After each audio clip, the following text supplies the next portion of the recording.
Bueno, vamos a grabar 5, 4, 3, 2. Bueno, antes que nada, gracias por la entrevista a la historia detrás del mito, en este caso de Juana Barraza, la Mataviejitas. ¿Me puede dar su nombre completo, por favor? Carlos Manuel Cruz Mesa. Cuénteme, ¿cómo es que Juana Barraza, una mujer que aparentemente puede pasar inadvertida o desapercibida en esta faceta como asesina en serie, pero no desapercibida por su físico, por su altura, por su todo, ¿cómo es que se llega a convertir en este personaje? ¿Cómo fue su infancia? ¿Cómo fue su vida? El caso de Juana Barraza Samperio es muy curioso porque en general no existen asesinos en serie en el mundo, son muy raras. La mayoría de las veces son varones quienes cometen los asesinatos múltiples. Podemos vincular el caso de Barraza con el más conocido de Estados Unidos, que es el de Aileen Wuornos. En ella se basó la película Monster. Ella sí era una asesina en serie que elegía víctimas desconocidas. Barraza Samperio también se adecua a este tipo de criminal. Las mujeres que matan en general lo hacen con miembros de su familia, sean sus esposos, sus padres, sus hijos, pero es muy extraño que salgan a la calle a matar extraños. Juana Barraza nace en Hidalgo, en el estado de Hidalgo, y tuvo una infancia desoladora. No conoció a su padre, fue maltratada por su mamá, quien la vendió a José Lugo, un hombre que la tuvo desde que Juana tenía 13 años de edad hasta los 17, la violó reiteradamente, la embarazó, abusó de ella sexualmente, se rumora que incluso la prestaba a sus amigos, hasta que Lugo muere. Después Juana regresa a la casa materna, ahí su madre se ha vuelto a unir a un hombre y comienza una relación de cariño muy profunda entre Juana y su padrastro. Juana va a recordar a su padrastro como su figura paterna, como alguien que la protege, que siempre le da cariño, que nunca abusa sexualmente de ella ni sostiene relaciones sexuales con ella, que la escucha. Va a ser una figura tutelar para ella y quizás la única imagen masculina positiva que Barraza va a tener a lo largo de su vida. Con posterioridad a este acontecimiento, Juana Barraza se traslada a la Ciudad de México. Allí vive con dos parejas. Uno de ellos era un taxista con quien procrea hijos y el otro era un traficante quien después desaparece misteriosamente. Se dice que fue asesinado. Este segundo hombre conducía un transporte público también. Juana tuvo un hijo. Este hijo murió, se llamaba José Enrique Lugo Barraza, murió a causa de que una pandilla lo agredió. ¿Puede repetir? Desde dónde? Así, Ajá. sin las hojas, por favor. ¿Desde dónde, perdón? Desde el hijo. Tuvo un hijo y el nombre. Tragos con tu nombre, sí, gracias. Juana tuvo un hijo que se llamaba José Enrique Lugo Barraza. Él murió a los 24 años cuando una pandilla lo atacó en una de las calles de la Ciudad de México y lo mató a batazos. Producto del primer matrimonio. Producto del hombre que la violaba. Sí, era hijo de... ¿Quieren que repitamos por el camión? No. Con posterioridad, Barraza tiene otros dos hijos, y aunque se rumora que no son hijos de ella, se dice que eran bebés que ella robaba y a los que registraba como hijos suyos, aunque eso no está comprobado. En el momento que ella decide trasladarse de nueva cuenta al seno familiar, comentaba que es porque se muere su pareja. Él era más grande, era mayor que Juana Barraza. ¿Por qué causa se muere? Por alcoholismo. José Lugo muere de alcoholismo y Barraza por eso regresa. Sí, él era mucho mayor, llevaba más de 20 años de edad en el momento en el que es entregada a este hombre. ¿Cómo es que decide viajar de Hidalgo a la Ciudad de México? Barraza necesita cambiar de vida, necesita oportunidades. Ella es analfabeta, nunca aprendió a leer y escribir hasta que estuvo ya presa, y necesita trabajo también para mantener a su hijo mayor, el que después va a morir. Las oportunidades aparecen bajo la forma de la capital del país. Barraza decide ir ahí, además está cerca de Pachuca, donde ella está viviendo, y se traslada a buscar en qué trabajar. Primero se emplea en una fábrica de chocolates. Barraza es obrera y todo el día está percibiendo el aroma del chocolate. ¿Cuántos años estuvo trabajando en ese lugar? Aproximadamente 2 años, 3 años. Cuando sale de ese trabajo, ella lo hace con un odio profundo al chocolate, a causa de que todo el día estaba oliéndolo y nunca puede volver a probarlo. Más tarde, ¿qué otros empleos desempeña Juana Barraza? Tiene varios empleos en los cuales dura poco y termina empleándose a sí misma. Vende ropa, vende sobre todo calcetines, guantes, etc. Después comienza la venta de palomitas de maíz en las arenas de lucha libre. Ahí es cuando se acerca al mundo luchístico. Ahí conoce a los que después van a llevarla a una carrera como luchadora. ¿Quiénes le dan la primera oportunidad o cómo es que surge este gusto de Juana Barraza por la lucha libre? Juana Barraza es una mujer cuya constitución física tiene rasgos masculinos. Ella también siempre se acostumbró a hacer ejercicio, le gustaba mucho la fuerza física. Comenzó a entrenarse primero en gimnasios en la Ciudad de México y después conoció a un promotor de lucha, cuyo nombre no sabemos, que es quien la introdujo al mundo de la lucha libre. Le daba participaciones primero en cuadriláteros que no estaban en la capital, sino en pueblos cercanos. Cuando le pidió que se consiguiera un nombre y un disfraz, Juana Barraza diseñó ambos. Buscó cómo llamarse y eligió la Dama del Silencio. ¿Por qué? Porque siempre le habían dicho a lo largo de su vida que era una mujer muy callada y que se guardaba las cosas para sí.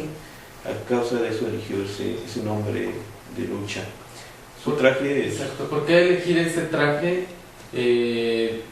Un traje que a lo mejor no iba tan acorde con el nombre, un traje más rosa, femenino y con esta mariposa en la máscara. Originalmente Barraza diseñó un traje negro. Ella era... Esto se vincula porque era adoradora de la Santa Muerte, aunque después lo negara. Barraza quería usar un traje completamente negro, un antifaz negro. La mariposa era negra originalmente, como las demás mariposas de la muerte.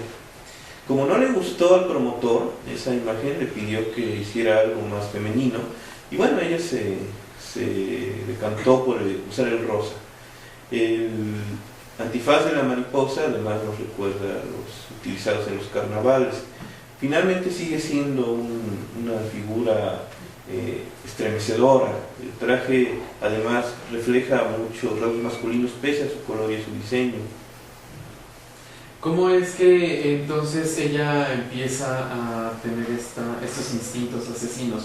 Si ella se estaba dedicando a la lucha libre, se dedicaba a autoemplearse, vender calcetines, vender ese tipo de prendas, ¿cómo es que surge, cómo es que detona el que Juana Barraza se convierte en asesino serial?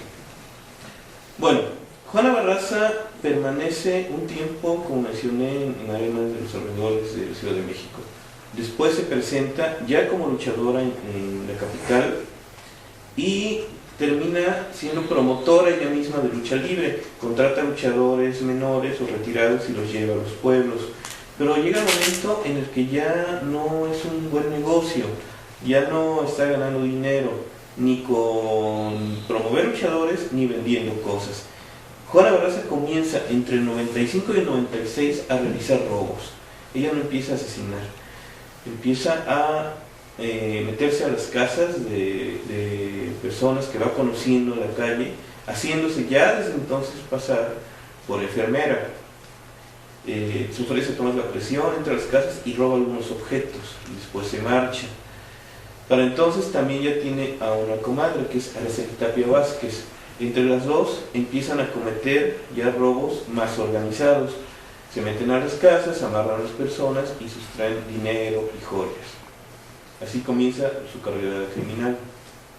¿En qué momento es que logra convertirse en serial? ¿Quién fue la primera víctima?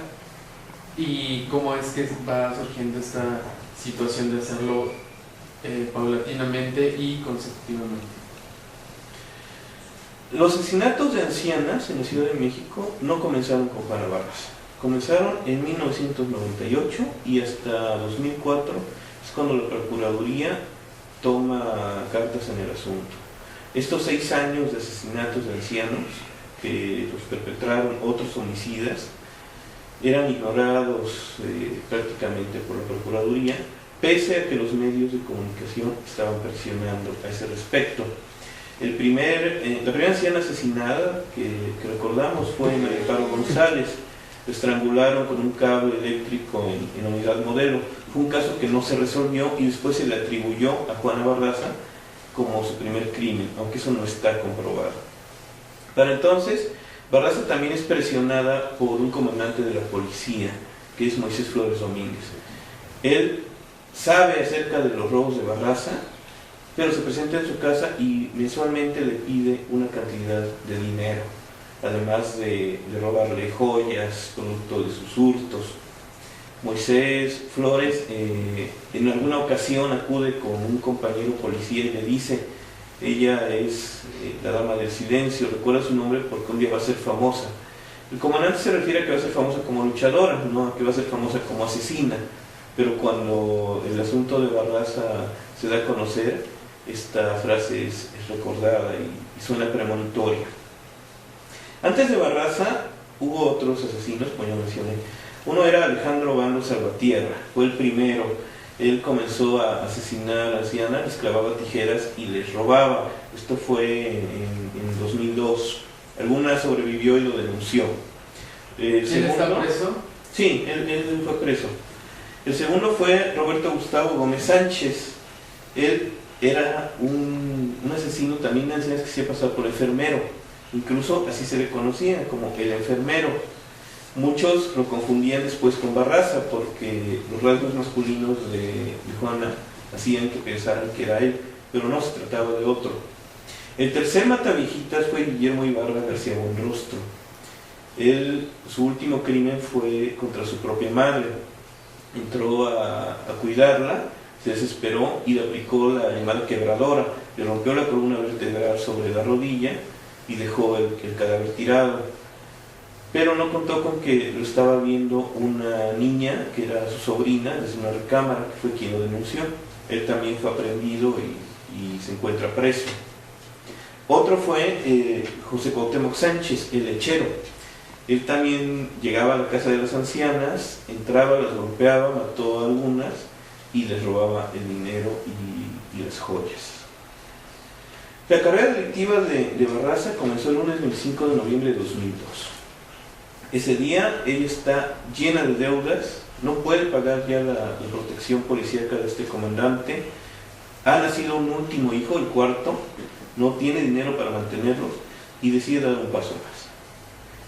Va con la idea de cometer un robo, pero la mujer a la que va a asaltar la lleva a su casa, etc., y empieza a maltratarla.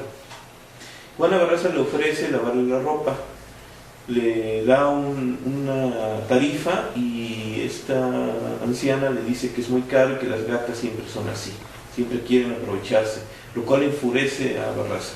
Es el instante que ella ubica como el de la explosión asesina. La furia la lleva a tomar a la anciana y estrangularla con sus propias manos. ¿Estamos hablando del asesinato por el que ella fue aprehendida? No, estamos hablando del primer crimen, que fue en la persona de María de la Luz González Anaya. Ella vivía en la colonia de Alianza Popular Revolucionaria, en Coyoacán. Ella fue la que inició toda la carrera delictiva de Barraza en 2002, en noviembre de 2002. ¿Cuántos casos o cuántas víctimas suman en los asesinatos de Juan Barraza? Se le atribuyen más de 40 víctimas. Algunos se elevan esa cifra hasta 60. Se le ha vinculado además con casos de crímenes de ancianas sin resolver. Entonces mató a otras personas. Sí, claro. ¿Que no fueran Comprobados. ancianas? ¿Que no fueran ancianas? No, Puras siempre eran mujeres. ancianos. Sí. Se le atribuyen crímenes de otras ancianas que también se cometieron en la Ciudad de México. Hay también crímenes de ancianos, un par de varones, pero esos no tienen vinculación con Barraza. ¿Cuántos de los 40 o 60 que se le atribuyen, cuántos realmente se le han comprobado, se le comprobaron a Juan Barraza? 38. ¿Cómo es que se le llegaron a comprobar estos 38 homicidios? A causa de las declaraciones de los testigos, de las descripciones que hacían de las personas que estaban con las víctimas en el momento de ser asesinadas, las huellas digitales que ella dejaba en el lugar del crimen, porque era muy descuidada. Barraza nunca se protegía las manos, iba dejando sus huellas por todas partes. Claro que al no tener antecedentes penales, aunque la policía tenía las huellas, no la había localizado. El método de Barraza era sencillo. Se acercaba a ancianas que veía en la calle, ancianas solas, les preguntaba si vivían con alguien. Cuando ellas le respondían que no, que vivían solas en sus casas, les decía que era enfermera o que tramitaba apoyos económicos del gobierno de la Ciudad de México para la tercera edad. Las acompañaba a su domicilio, allí les tomaba la presión, las auscultaba, etc. Las escuchaba, porque las ancianas siempre le hablaban de sus problemas, y después procedía a golpearlas, aplicarles llaves de lucha que había aprendido en sus años de luchadora, y finalmente estrangularlas. Ella siempre estrangulaba. Ese era entonces su modus operandi. Así es. ¿Con qué instrumentos las ahorcaba? Su primera víctima fue con las manos, lo cual además nos habla de la enorme fuerza física que posee Barraza, pero después no volvió a usarlas. Después las estrangulaba con estetoscopios, con medias, con calcetines, con ropa interior, brasieres o pantaletas de las víctimas, con lo que encontrara a mano, con lo que le permitiera estrangularlas sin mayor problema. Dejaba además los cadáveres en diferentes lugares, en la recámara, en la sala, etc. Y siempre veía en todo el departamento que hubiera joyas, dinero, dejaba todo tirado y se llevaba recuerdos. ¿Qué se llevaba? ¿Se llevaba las prendas con las que asesinaba a sus víctimas? ¿O qué recuerdos se llevaba del asesinato? No, las prendas las dejaba siempre en torno al cuello. Las fotografías de la policía nos muestran siempre los cadáveres con los estetoscopios o las medias enredados en el cuello. Lo que se llevaba eran generalmente credenciales del lector, algún otro objeto que veía. En un par de ocasiones incluso montó un pequeño escenario. Una de las víctimas la dejó en un sillón en la sala con una virgen observándola de frente. A otra la dejó rodeada de muñecas de la propia víctima que coleccionaba, también mirándola, etc. Esos datos no son muy conocidos, pero aparecen en las fotografías del sitio del crimen. Llegaba entonces a tomarse todavía el tiempo de observar a la víctima, como bien dice, de montar un escenario, un escenario alrededor del crimen. Se daba entonces el tiempo, no solamente de asesinarlas, sino de preparar esta situación. Barraza es una asesina de sangre fría. Barraza no perdió el control, excepto cuando la enfureció su primera víctima. Es el único dato que tenemos de que ella se haya descontrolado. Con posterioridad, ella controlaba siempre la situación, sabía abordar a las personas, sabía acompañarlas a su domicilio, hablarles, dominarlas físicamente, matarlas, revisar el departamento, encontrar los objetos de valor y además llevarse un recuerdo, hasta montar a veces, como estos casos que he mencionado, un escenario. Salir del domicilio de la víctima y retirarse tranquilamente. Eso nos habla de una personalidad metódica y de mucha frialdad.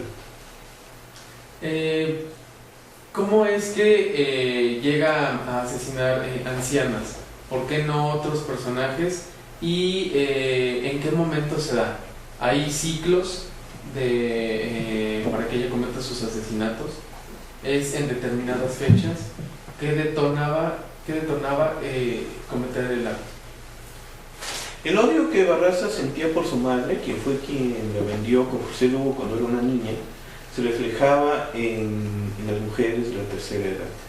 Ella odiaba a las ancianas, manifestaba su desprecio hacia ellas, también se veía en ellas, eran mujeres solas, indefensas, que muchas no tenían ya todas sus capacidades a causa de su avanzada edad, y muy importante, eran víctimas fáciles. Recordemos que pese a su complexión física, Barraza es una mujer, entonces para ella era más sencillo someter a ancianos. Además eran confiadas hacia otra mujer que vestía como enfermera y que les ofrecía servicios. Confiadas y necesitadas de alguien que las escuchara, de alguien que les tramitara cosas, a veces les ayudaba a cargar sus bolsas del súper cuando las veía, etc. Si hubiera sido un hombre hubiera sido más difícil que las ancianas la invitaran a su casa. El caso de Barraza además nos muestra que se adaptaba a las circunstancias. Asesinaba en la mañana, en la tarde, en la noche. No tenía realmente una preferencia en cuanto a fechas. Podía pasar una semana, podía pasar 15 días. Sabemos que incluso en un año se tomó unas vacaciones en diciembre para estar con su familia. Para entonces el producto de los asesinatos le permitía vivir mejor. Barraza era supersticiosa. Ella frecuentaba el mercado Sonora, adoraba a la Santa Muerte, en su casa tenía un altar en el cual estaba esta figura sincrética, además de una efigie de Jesús Malverde. También cargaba un amuleto, un trozo de media con canela, el nombre de la Dama del Silencio grabado en una placa y una herradura. Siempre lo llevaba encima. El fetichismo de Barraza la llevaba también a conservar los recuerdos de sus víctimas y los recortes de periódico donde aparecía, aunque no sabía leerlos. Ella tenía todos esos recortes en un álbum y todo en un cuarto de su casa que era como un altar a la Dama del Silencio. El nombre de la Mataviejitas ella nunca lo usó. Ella siempre asumió como la Dama del Silencio. ¿Sus hijos sabían de esta situación? ¿Conocían el álbum? No, los hijos nunca supieron que su madre era una asesina hasta que fue detenida. El cuarto donde guardaba los recuerdos, los recortes, etc., estaba siempre cerrado y Barraza entraba en él por las noches a revisar todo esto. Le gustaba verse en las fotos de los periódicos, le gustaba tocar los objetos que había robado. Allí guardaba también las joyas y el dinero que iba obteniendo antes de venderlos o empeñarlos. Más o menos, ¿cuál era el periodo de tiempo que había entre una víctima y otra? ¿Cuánto tiempo dejaba pasar Juana Barraza para cometer el siguiente homicidio? El promedio era entre una semana y 15 días, excepto la ocasión en que se tomó diciembre para descansar de su carrera criminal. Barraza también gastaba mucho, o sea, estaba pagando la educación de sus hijos, estaba cubriendo sus gastos corrientes, estaba comprándose ropa, se había acostumbrado a obtener dinero de manera fácil, entonces no podía dejar pasar mucho tiempo. Además, Barraza tenía periodos de cacería, no siempre elegía a las víctimas en el momento, había algunas que dejaba pasar, hubo víctimas frustradas, en algún caso acompañó a una anciana a su casa y apareció un nieto. Entonces Barraza ahí sí se descontroló. El nieto le pidió que si era enfermera revisara una radiografía, ya que él se había fracturado un pie. Barraza tomó la radiografía, dijo que efectivamente había una fractura y se la regresó. En ese momento ella dejó la primera huella digital que la policía encontró en esa radiografía. ¿Qué pasaba exactamente con la policía? Ya se había dado aviso, ya se sabía de los asesinatos, pero no se sabía quién era. ¿Qué plan, qué estrategia organizó el gobierno, la policía, para lograr dar con ya el o la mataviejitas. Recordemos que en un principio se decía que era un hombre. ¿Qué plan se gestó para lograr la captura de este personaje? La policía respondió a la presión social y a la presión de los medios de información sobre los asesinatos de ancianos, pero respondió de una manera diferente a la esperada. En vez de abocarse más a la investigación, buscaron chivos expiatorios. La primera fue Araceli Vázquez García, a quien arrestaron y la acusaron de ser la mataviejitas, aunque ella siempre lo negó. Ella dijo que solo robaba a las ancianas. También arrestaron a Matilde Sánchez Gallegos, una enfermera de ISSSTE, quien en la época de los asesinatos estaba convaleciendo de una histerectomía que le habían hecho. Hubo muchos detenidos que la policía presentaba como los verdaderos mataviejitas, uno tras otro, hasta que las pruebas iban demostrando que no eran. ¿Estas dos personas están actualmente presas? Araceli Vázquez sigue presa y Matilde Sánchez fue liberada. Y después renunció a seguir hablando del caso por temor a represalias. Al principio de la entrevista se mencionó un hombre que era posible víctima de Juana Barraza. ¿Es esta persona el primer personaje, la que está presa? Se me olvidó el nombre. ¿Cómo se llama? Araceli Vázquez. Ajá, sí. Araceli Vázquez sigue... Pero no está vinculada con Juana Barraza. No, la comadre es Araceli Tapia. Ella sí fue cómplice de Barraza, pero en robos, no en asesinatos hasta donde se sabe. ¿Y Araceli Tapia está presa? También está presa. Sí. ¿Se dio con ella, con Araceli, la cómplice de los robos con Juana Barraza, tras la captura de Juana Barraza? Tras la captura de Barraza, sí, Araceli Tapia, su comadre y quien le daba los robos, cae también en las manos de la policía, es detenida y es acusada de ser cómplice, aunque ella niega cualquier vinculación con los homicidios. Bueno, estábamos hablando del plan que se orquestó para la captura de él o las mataviejitas. Se creó un busto.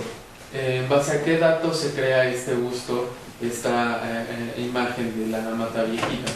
¿Era por medio de retratos hablados de víctimas? ¿Cómo es que se logra crear este busto? Los testigos dieron a las autoridades una descripción de la persona que había acompañado a muchas de las víctimas. Barraza se dejaba ver con las ancianas, aunque la mayoría de ellos hablaban de un hombre. Creían que Barraza era del sexo masculino. Ella llevaba el cabello corto, su complexión robusta lo llevaba a cometer este error de identificación. Entonces al principio la policía boletinó que se trataba de un hombre. Comenzaron luego a hacer retratos hablados, ya cuando se enteraron por otros testimonios de que se trataba de una mujer. Finalmente crearon un busto con un suéter rojo. El suéter se lo pusieron después, ese no estaba originalmente. El busto sí era muy parecido al rostro de Juana Barraza. Esto se difundió a través de los medios de información porque se buscaba capturar a esta presunta asesina. Sin embargo, no había suerte. La policía implementó incluso operativos en los cuales le pagaba a ancianas para que anduvieran en ciertas zonas, ofreciéndose como carnada para la asesina, aunque nunca prosperó. Barraza jamás se acercó a una de esas agentes. ¿Cómo es que logran capturar a Juana Barraza? ¿Qué hecho marca la captura de Juana Barraza? Barraza tenía un cómplice, ya en su etapa de asesina, un taxista que se llamaba José Francisco Torres Herrera, a quien conocían como el Frijol. Él se encargaba de llevar a Barraza a zonas donde había ancianas, y después de los asesinatos la esperaba. Barraza se subía a su taxi y se la llevaba. Barraza comete un grave error.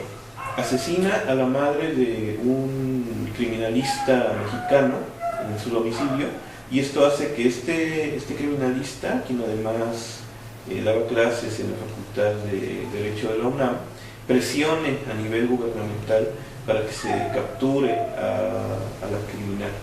La policía entonces comienza a hacer operativos muy presionada ya por el gobierno y además por el descrédito que está manchando a la administración del gobierno de la Ciudad de México. Barraza conoce a su última víctima, la acompaña a su domicilio, en ese momento la estrangula, pero no cuenta con que esta anciana está rentándole un cuarto a un joven, quien va de regreso hacia la casa. Barraza vacía la casa, se lleva el dinero y las joyas, y cuando va saliendo se encuentra el joven de frente. Entonces ella continúa caminando, conserva la calma. El joven entra y descubre el cadáver de su casera, sale corriendo, persigue a Barraza y la ve cuando va atravesando la calle. En ese momento pide ayuda, pasa una patrulla y 2 agentes se acercan y la detienen. Para esto su cómplice, que está esperando, al ver que llega la policía, huye. Entonces Barraza se queda a merced de los agentes, quienes finalmente la arrestan. El joven les dice lo que acaba de ocurrir, que acaba de matar a su casera, y en ese instante ella dice que es la asesinada de ancianos. Ella declara entonces ser la culpable. Así es. En varias ocasiones ella niega estos 38 asesinatos. Ella dice que es únicamente responsable del último caso, del asesinato por el que es aprendida. Esta versión la llegó a confirmar los 38 homicidios. La policía inicia un cateo que dura más de 5 horas en la casa de Juana Barraza. Allí encuentran, además de las fotos de la Dama del Silencio con su traje colgadas en la pared, el altar a Santa Muerte y a Jesús Malverde, y finalmente las batas que utiliza para disfrazarse de enfermera, y el cuarto donde guarda los recortes de periódico, las credenciales de las ancianas, las joyas y muchos otros objetos que ha sustraído de los sitios donde ha victimado a estas mujeres. Las huellas digitales encontradas también en los 40 casos coinciden con las de Barraza. Ella, por supuesto, niega posteriormente su culpabilidad a causa de los consejos de su abogado, pero al inicio acepta los crímenes. ¿Qué pasa con la familia? ¿Qué pasa con los hijos cuando se dan cuenta que su madre está en el ojo público, en el ojo del huracán?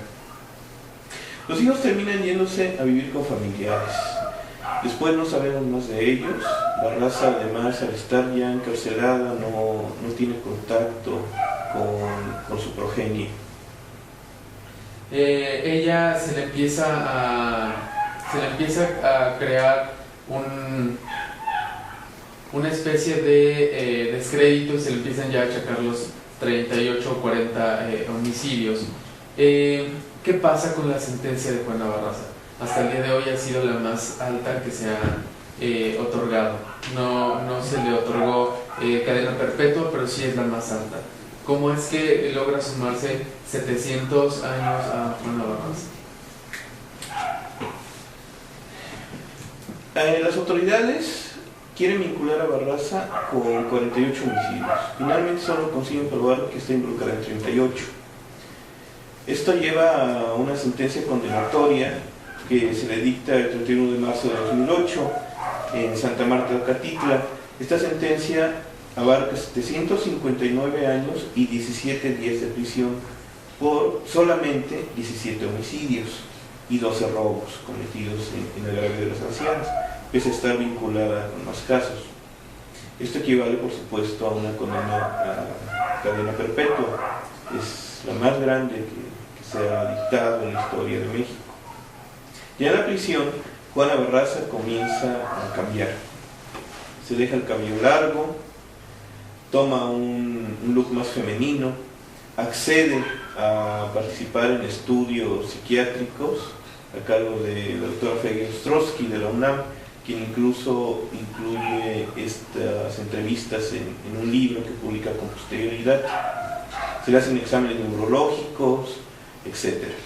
Barraza participa abiertamente después de su condena ya en los estudios que se hacen sobre su persona y sobre su carrera criminal.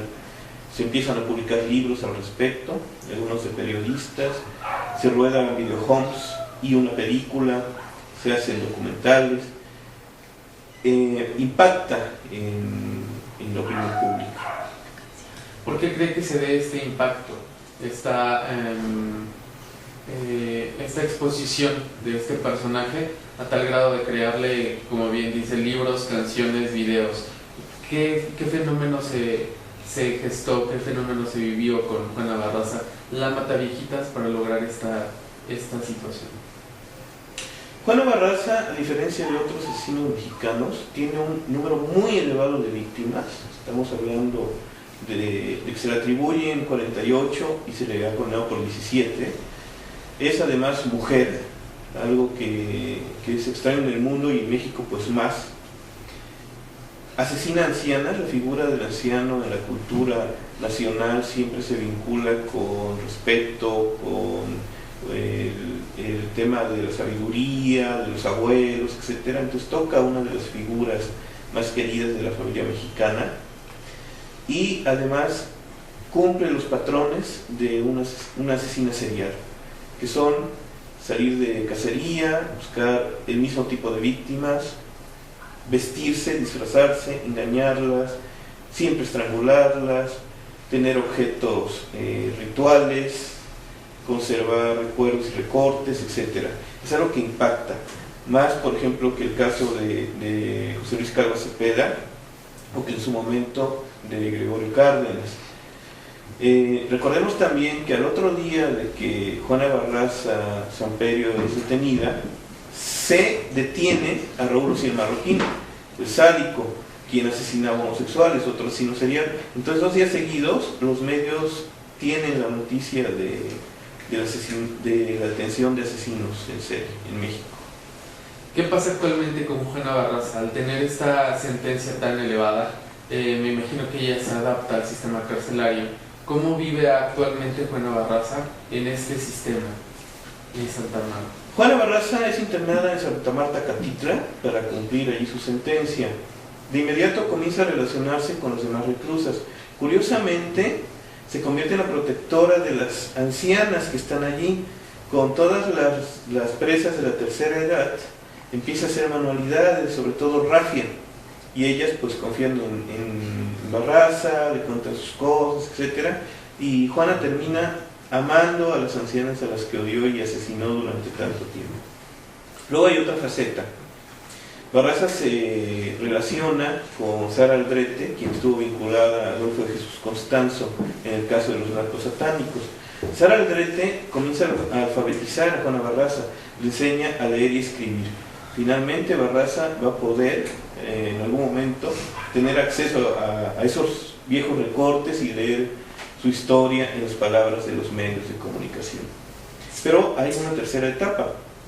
Con Sara Aldrete, con Sandra Ávila Beltrán, con Catalicia Garza Suara y con María Esther Rezano González, Doña Bomba, se forma un grupo criminal al interior de la prisión de mujeres que allí purgan sus condenas y que empiezan a controlar el tráfico de medicamentos, de alcohol y de drogas.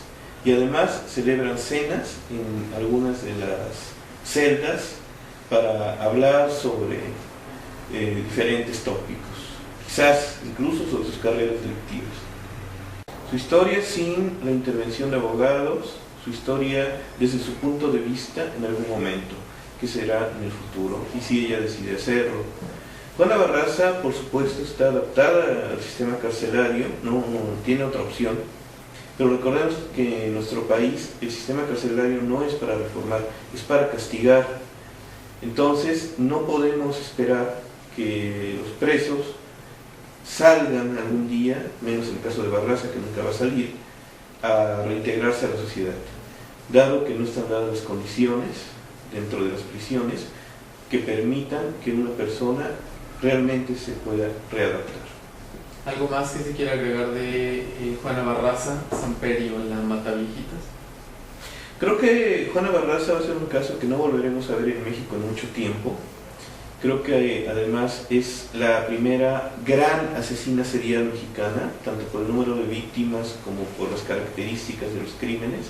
Es un personaje fascinante por su biografía, por su modus operandi, por su firma, y finalmente ella se convertirá en el tema de estudio en el futuro de muchos de los criminalistas mexicanos y con certeza de otras partes del mundo.